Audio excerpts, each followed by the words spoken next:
2019 ఎన్నికల ముందు వరకు ఆయన ఒక సిఐ, ఎవ్వరి మాట వినని సీతయ్యగా మన బట్టాచారా అవునే బామ్మ వాడే ఏడ్చాడు వెధవ.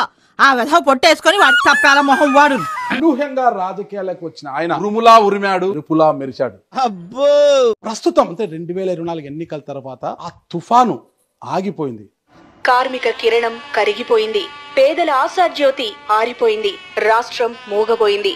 చూడండి ఏముంది మొబైల్లో, వీడియోలు చూపిస్తున్నా. నా వీడియోలు ప్రపంచంలో చూసిన విషయమే తెలిసిన విషయమే నా వీడియోలు చూపిస్తున్నా.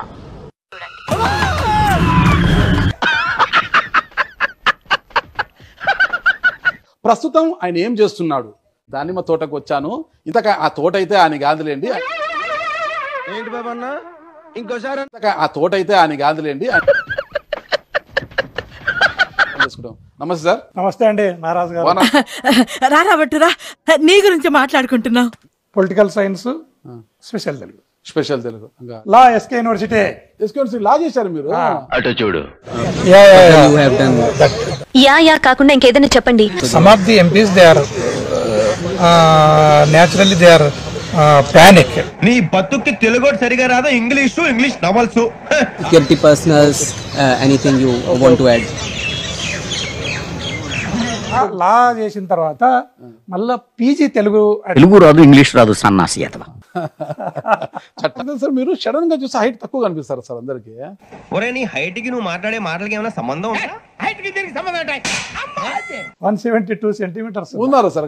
ఏమైనా మెయింటైన్ చేశారు అప్పట్లో? అనిపిస్తుంది ఏం లేదు కదా సార్. చేయలేరు.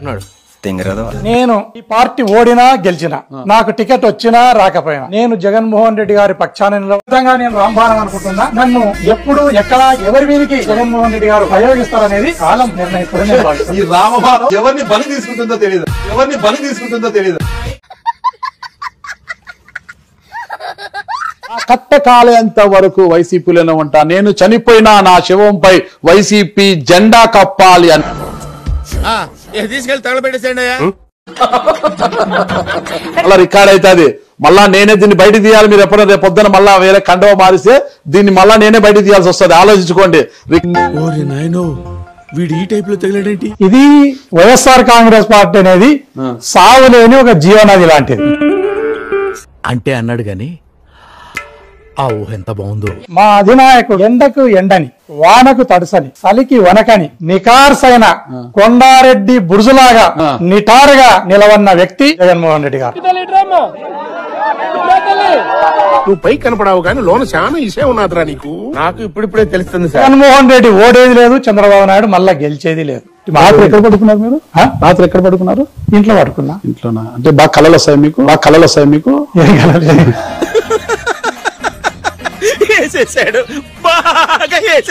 ఏమనలే. నువ్వు వాళ్ళు వైరు ఇల్లు వైరు బెదిరిస్తలేవా?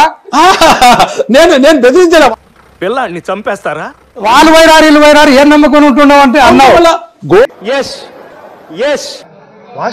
గోరంట్ల మాధవ్ గారికి 2024లో టికెట్ రాలేదు. మళ్ళా కూడా 2029కి కూడా గోరంట్ల మాధవ్ గారికి తూచ్, నువ్వు లేదు, నీకు టికెట్ లేదు. మీతో ఇంటర్వ్యూకి వెళ్తాను, నా ఫ్రెండ్స్ అందరూ వద్దురా నాయన కాంట్రవర్సీ మీరు ఎందుకు వెళ్తావు, నువ్వు వెళ్ళొద్దు అన్నారు. కానీ ధైర్యం చేసి వచ్చాను.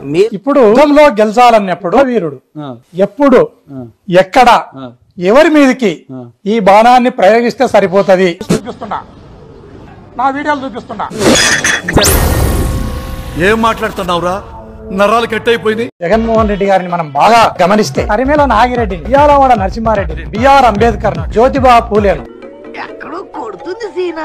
వీళ్ళ నలుగురిని తీసుకుని వచ్చి ఒక రోల్లో వేసి పెద్దగా దంచి దాంట్లో నుంచి మనం తీస్తే జగన్మోహన్ రెడ్డి వచ్చినాడేమో అనే భావన కదులుతుంది. నేనే బెటర్ రా, కాస్త వెనక ముందు ఆలోచిస్తున్నాను. నువ్వేంట్రా ఏకం గేట్లు ఎత్తేస్తున్నావు? ఏం క్యారెక్టర్ రా బాబు నీది. కరెక్ట్ గా ఉన్నారు కదా. మానసిక పరిస్థితి 90 వేసినట్టున్నాడు సైకోసాలగా. ప్రస్తుతం గోరంట్ల మాధవ్ గారి లక్ష్యం ఏంటి సార్? అసలు ఎమ్మెల్యే కావాలన్నా, ఎంపీ కావాలన్నా? ఎంపీ అయితే ఎక్కడి నుంచి ఎంపీ, ఎమ్మెల్యే అయితే ఎక్కడి నుంచి ఎమ్మెల్యే? Nice question. ఇంతకీ మీకు స్టీల్ ప్లాంటా, షిప్ యార్డా, ఏషియాడా, జింక, బంక? ఒక యుద్ధ వీరుని అంబుల పొదలో రకరకాల అస్త్రాలుంటాయి, శస్త్రాలుంటాయి. ఆ విషయం మాకు తెలుసులే. అందులో బ్రహ్మాస్త్రం ఉంటది, పాశుపతాస్త్రం ఉంటది, రాంబాణం కూడా ఉంటది. ప్రత్యర్థి ప్రయోగిస్తారు. నేను 2029కి ఖచ్చితంగా నేను రాంబాణం అనుకుంటున్నా. వీడప్పుడే బీబీసీ రేంజ్ లో ఎంచుకుంటున్నాడు. మీది ఒక వీడియో బయటికి న్యూడ్ వీడియో తీసుకో, అది మీదే అని, అది దాంట్లో ఎంత దుమారమైంది. ఎందుకు సార్ పాతగాయని మళ్ళీ రేపుతారు? దాని తర్వాత ఆ ఇంటి అద్దె కట్టడం లేదా మల్లికార్జునరావు బయటకు వచ్చి ఆందోళన చేయడం, మా ఇంటి అద్దె దౌర్జన్యంగా ఉంటున్నాడు అనే విషయం. ఏం మాట్లాడుతుంటావు? పొద్దున్నే తాగుండావా? ఇంకేం సమాధానం చెప్తారు? నా ఫీలింగ్, నా కాన్ఫిడెన్స్, నేను ఎప్పుడూ హీరోనే. అంతేనా గురువు గారు? అవును, నీ అంతే. మనసు మార్చుకోరా? పట్టుదలొస్తే డ్రైరే మార్చుకోను, ఏదో మనసెంత.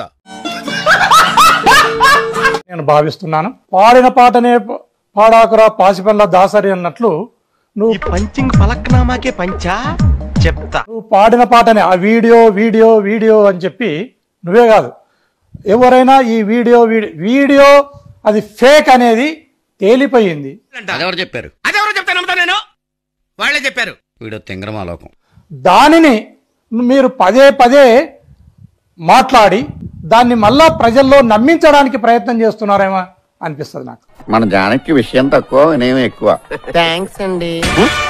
కంగారు పడకండి, మా వారికి పొగర్తికి తిట్టుకు తేడా తెలియదు. చూద్దాంలే. చూడటం కాదండి, మీరు చెయ్యాలంతే. సరే, మీరు ట్రై చేస్తారన్నారంటే అది ఓకే అయిపోయినట్టు.